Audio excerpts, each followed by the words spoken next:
चांदोली आणि कोयना धरण क्षेत्रात पावसाने पुन्हा जोरदार बॅटिंग सुरू केल्याने धरणातील पाणीसाठा वाढत आहे. तो नियंत्रित करण्यासाठी कोयना धरणातून 5,500 तर वारणा धरणातून 8,530 क्युसेक विसर्ग सुरू करण्यात आलाय. त्यामुळे कृष्णा आणि वारणा नद्यांच्या पाणी पातळीत वाढ होणार आहे.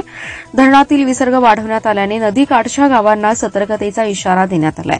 दरम्यान जिल्ह्यातही दिवसभर पाऊस सुरूच राहिलाय. धरण क्षेत्रात पुन्हा पावसाने जोरदार सुरुवात केली आहे. त्यामुळे धरणातील पाण्याचा साठा वाढतोय.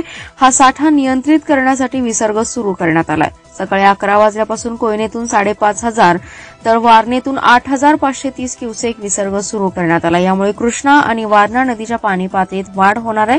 चांदोली धरणाचा 28.54 टीएमसी पाणीसाठा असून साठवण क्षमता 24.40 टीएमसी इतकी, तर कोयनेत 76.52 टीएमसी इतका पाणीसाठा असून धरणात 105.25 टीएमसी इतकी पाणीसाठ्याची क्षमता आहे. पावसाचा जोर सुरूच राहिलाय.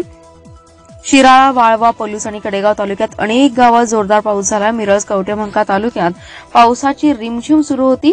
सांगली शहराला सकाळी जोरदार पावसाने झोडपले. त्यानंतर दिवसभर अधूनमधून पावसाच्या सरी बरसल्या.